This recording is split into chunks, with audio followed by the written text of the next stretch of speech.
So thank you all for joining today. So we're delighted to welcome our one of two current TNA Transnational Access Fellows on the CLS Infra project, Patricia García, who has been here for 2 weeks already, I think, 2.5 weeks, more or less, and will be staying on until next week. And she is coming to us from Madrid in Spain. So Patricia did her PhD at UCM in Madrid, and has since completed a second master's in digital humanities, which will certainly feed into the project. So she just told me she's working on a project at the moment on 18th century Spanish women writers, using social network analysis to map their various interrelationships. And that's what she's going to be speaking on today. But she just told me that her PhD was actually on 16th century literature. 15th century literature. Yes. So so she's stepping forward in time a little bit here. She's also since been working as a lecturer at Lyon. And so she, as I said, she's here for another week. And she's going to be speaking to us today about her TNA Fellowship project on 18th century Spanish women writers of Irish descent and social network analysis. So I'll pass over to you, Patricia. Thank you, Emily, so much. Good afternoon, everyone. Here in the, I think, yeah, okay. I start.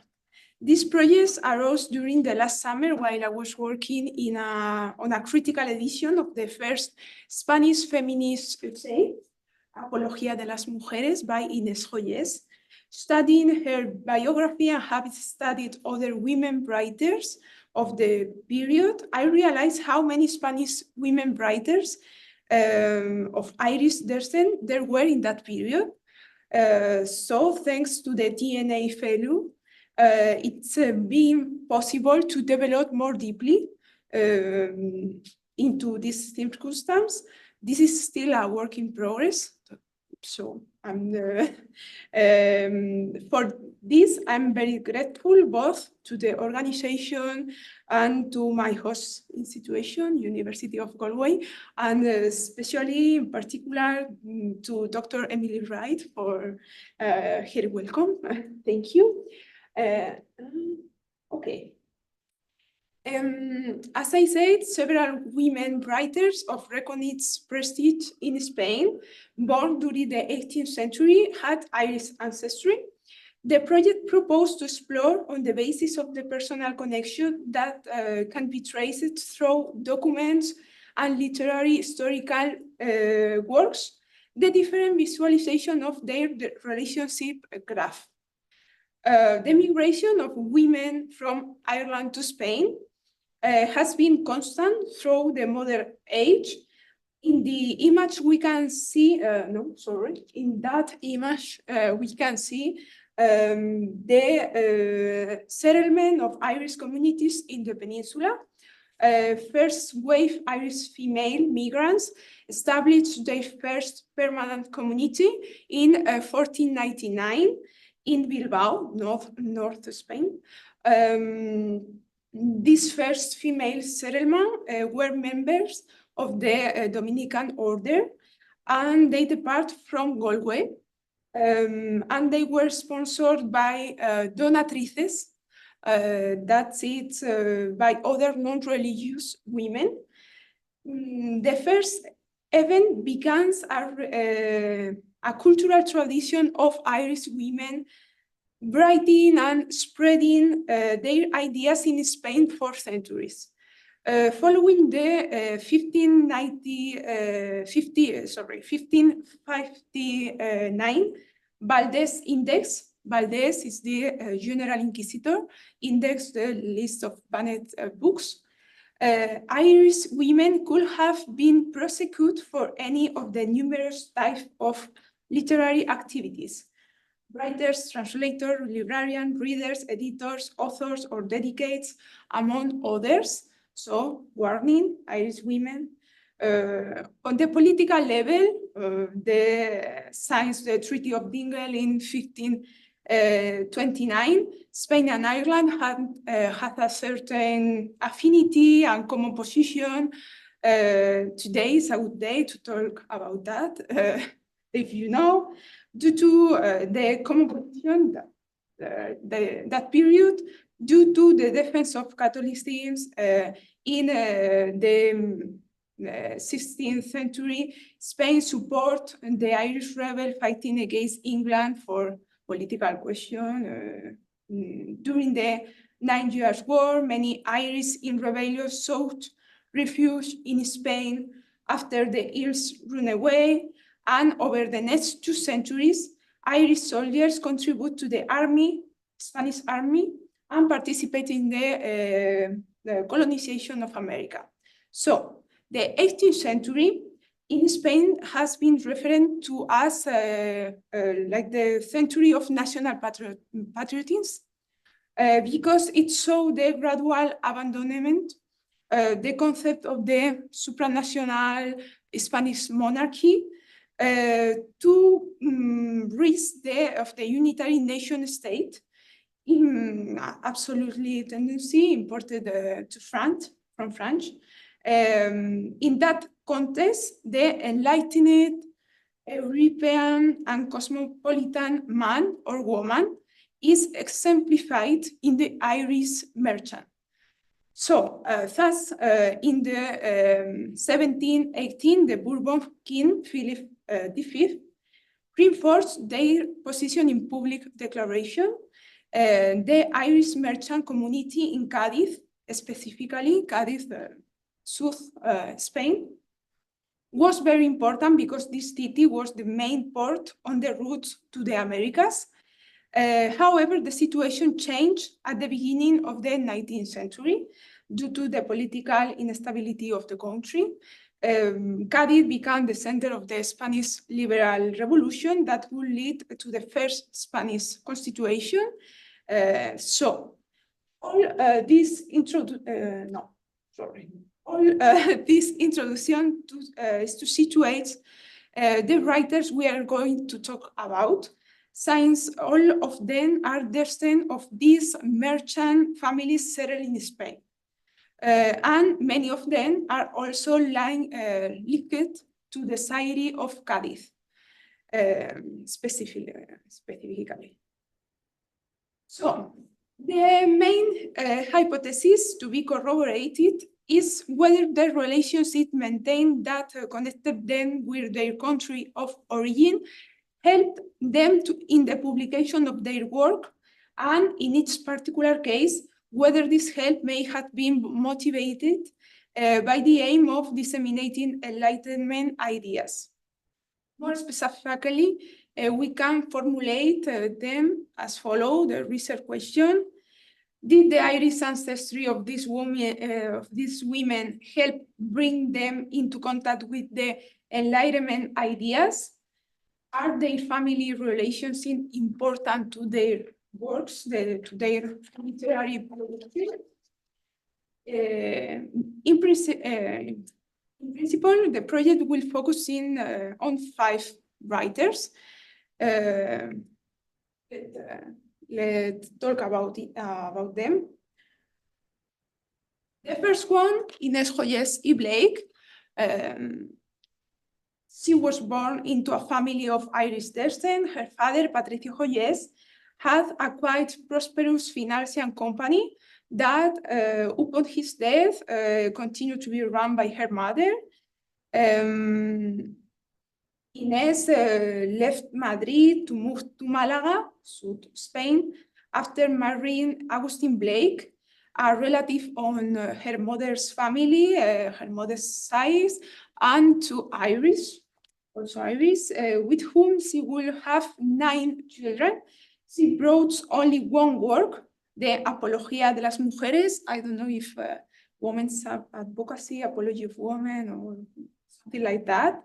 This text is an essayistic work on the condition of women in society, on the educational difference that exists between men and women, and on the capacities of women for intellectual activities.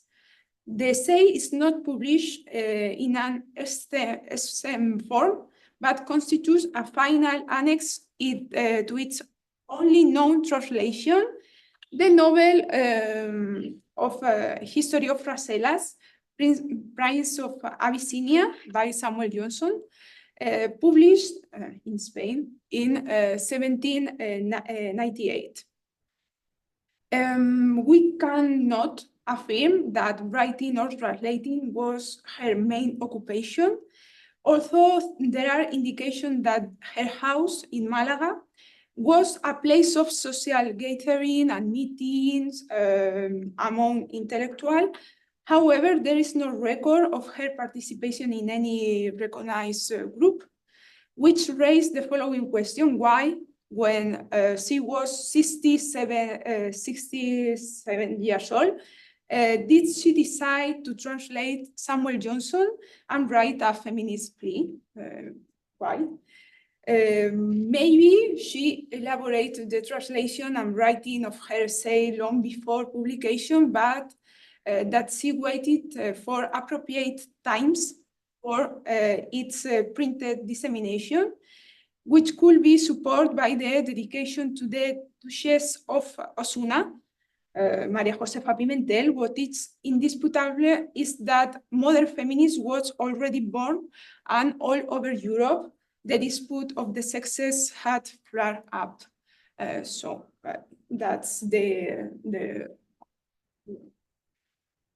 other similar works. Okay.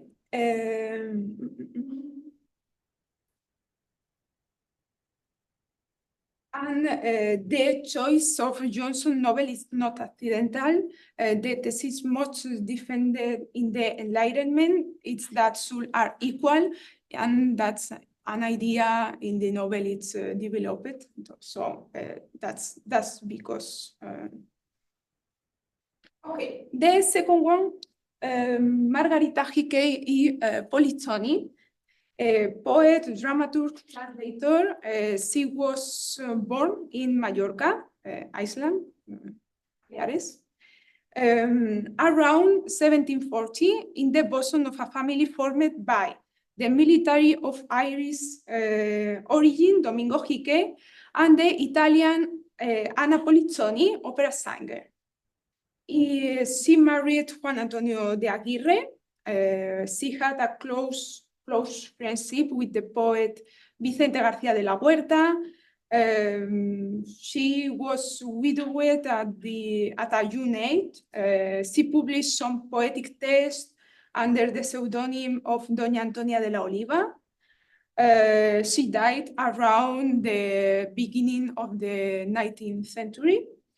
And he published one book in 1789, and the rest of her works are either lost or in unpublished manuscript. Among this writing, a geographical treatise is preserved, and a traduction of the Zaira by Voltaire. That's all here. Traduction of a poem. She is really engaged with the defense of the woman's rights and spread the vision of the loft, the women's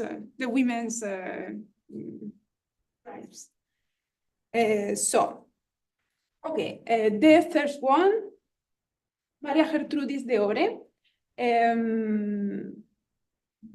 Related to Cádiz, okay.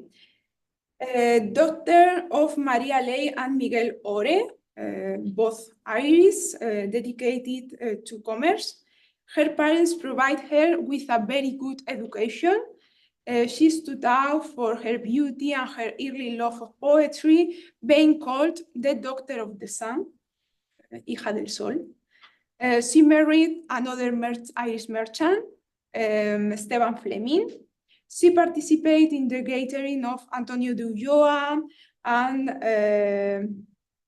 in it, together with men interested in progress and culture, there was a group of women writers, such as María Rosario de Cepeda, who published in Cádiz a collective anthology, which includes 2 poems by the writers, Laure.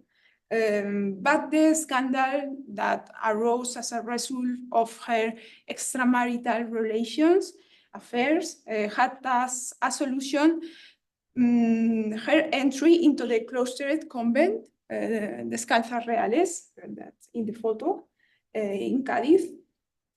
So there she lives an exemplary life as a nun, and she continued with her poetic hobbies, now writing pious verse and other religious texts. She died in the beginning of the 19th century also. The last writer we will talk about write a romantic story about her. If you're interested, at the end, I can tell you the romantic story. It's not important. Okay. Okay, the fourth one, Frasquita Larrea. The true name is Francisca Javiera Ruiz de Larrea y Aeran, but Frasquita Larrea, it's fine. Born of a Spanish father and Irish mother, she had been educated in England and spent a long period in France, so she was fluent in both language and in Spanish. She married Juan Nicolás Bol de Faber, and a German merchant established in Cádiz. Because of the marriage, they traveled to Germany to meet Juan Nicolás' family. On the way, they spent some time in the Swiss village of Morges, where their first daughter, Cecilia, was born. The future writer known by the pseudonym Fernán Caballero, the last one. The adverse circumstance for the international trade arising from Napoleon's imperialist policy caused a crisis in the Bol family business, which moved back to Germany. But Frasquita was unhappy and returned to Spain, while her husband decided to remain in Germany with their daughter. Established in Cádiz, Francisca was forced to host the French General Villate in her house, which provoked in her a political sensitization with the nationalist conservative character. From this period are her brief writings asserting the war of independence against the French. When Cádiz became the seat of the Constituent Court, the two known tendencies, liberal and conservative, were manifested in 2 gatherings. One of these, the conservatives one, it's in her house. That's the plaque that it's nowadays in Cádiz. Remember that sessions. Okay.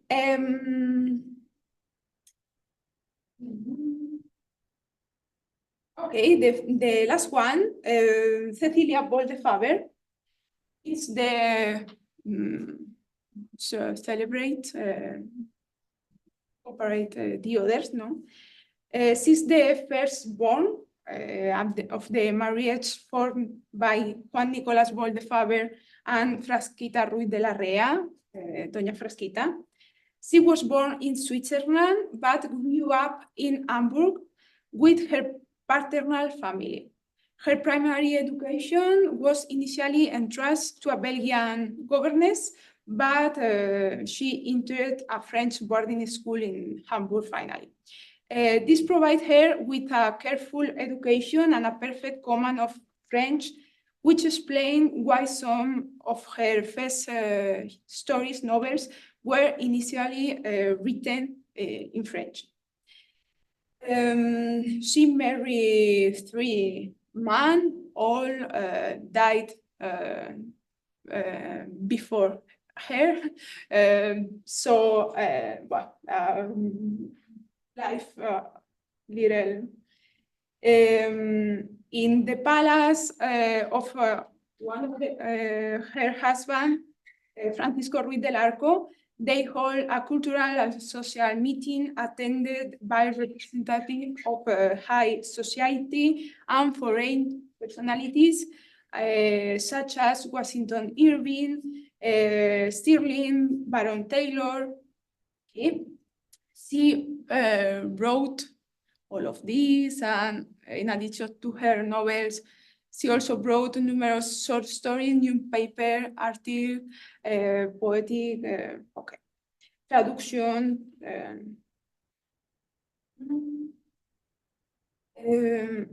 She is remembered for being the initiator of the modern novel in Spain, in the transition stage from romanticism to realism. And that's all about the 5. We will talk about the methodology and the provisional results. The methodology is network social analysis, digital humanities. A social network is a finite set of actors called nodes, all linked by one or a few specific ties. Social network analysis offers a distinct perspective within the social science and humanities based on the assumption of the central importance of the relationship between interacting units.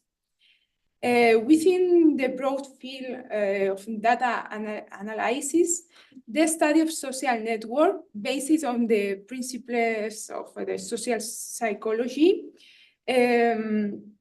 studies the existing relationship between agents, people, or organizations to observe their structure and draw. The ego redes, network one person, focused the study on a person and his or her network of contacts, organization, interests. In the case of women writers, the network methodology has offered new perspective in the study of women's writing because of its capacity to link information that was previously barely structured due to the frequent lack of data on women and their contexts of action. The methodological approach of network is especially profitable in the analysis of women writers because women's writing is often studied as a genre dissociated from the very social and literary context of which it is a part, simply because of the category sex. So of the writers, a premise that will be critically unacceptable for any other common characteristics. For the graphical representation of the network,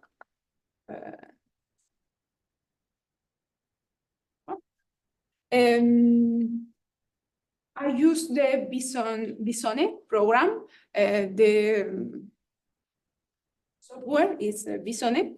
This tool was chosen because of its power to clearly represent medium-sized networks. Medium-sized, less mile nodes, okay, 1,000 nodes. All the network, well, that is the complete network. But all of that it's mode 1 network, are formed so that all nodes are people. And on the other hand, the relationship between them are considered to be undirected. To further clarify the type of relationship between the nodes, a weight or intensity is determined to this relationship, which can be of three types. The first one, the editorial, epistolary, or intellectual relationship, is the one with the least weight, and it is the one that implies that both persons didn't maintain a relationship in person. The second in importance would be the personal relationship or friendship or close relationship, laboral or another. And finally, the most important relationship is considered to be the family relationship. In the graph, the weight of the relationship is represented by the saturation of the color of the line that join the node. If you see the difference between this. Okay. The attributes considered for each node are gender and nationality. These attributes have been reflected in the graph in different ways. First, the color of the node varies according to gender. Men are represented in the violet and women in green. The shape of the node depends on their nationality to see the relationship between Spanish and Irish people in a quicker way. The Spanish people has a circular node. The Irish people have a square shape, square shape. And the other nationalities, they are triangular without distinction. There are French people, English people, Scottish people, German people, Italian. It is important to note that there are many different nationalities compared to other social networks of female writers of the same period without these families' ties to Ireland. In this way, we have created a small network as it contains 49 nodes with 66 links. If we look at the network indicators, we can see that the density of the network is 5.6%, which tells us about the low connectivity it has. Each graph of a writer has a shape close to a start due to the very high degree of centrality of the author, who is connected with almost all the nodes. This is what we call a central actor. Their degree is much higher than the average degree. Degree centrality is the number of actors with which a node is linked. It is a measure of centrality that group actors by the number of adjacent relationships. A consequence of this is the high degree of centralization index and the high degree of betweenness centrality of the writers. In other words, the most common geodesic path to join two unconnected nodes together is usually through a writing actor, the writer.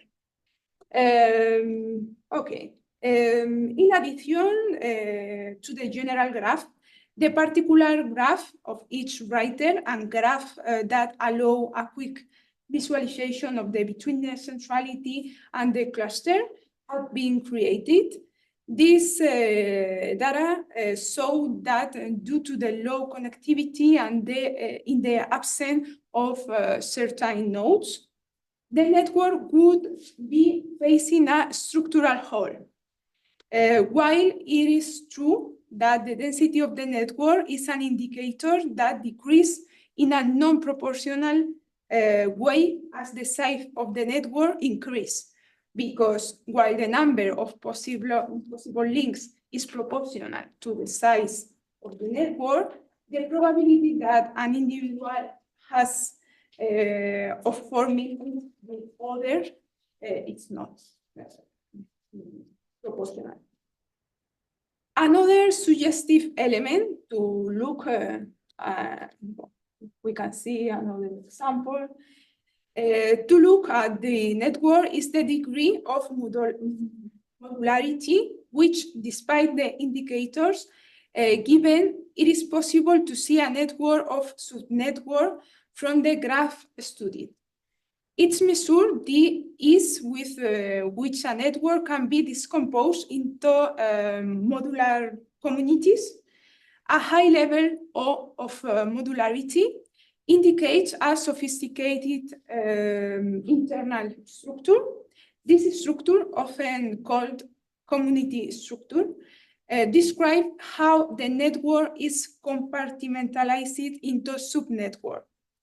These subnetwork or communities have been shown to have real-world meaning. We have adapted the graph representation to determine the cluster and obtain what we observe here. For example, you can see the between the centrality, the cluster, but I think this is the most important. For example, the cluster, one brighter cluster, Frasquita Larrea, the other, the doctor, her doctor, Cecilia Bolde-Faber. On the top, the cluster of the Gathering, the cultural Gathering, and here, the royal family, Spanish royal family, is related to Cecilia Bolde-Faber because their status, social status is high. Okay. For the tentative conclusion, we can answer the question posed at the beginning and draw some conclusion or tentative conclusion, because it's a work in progress.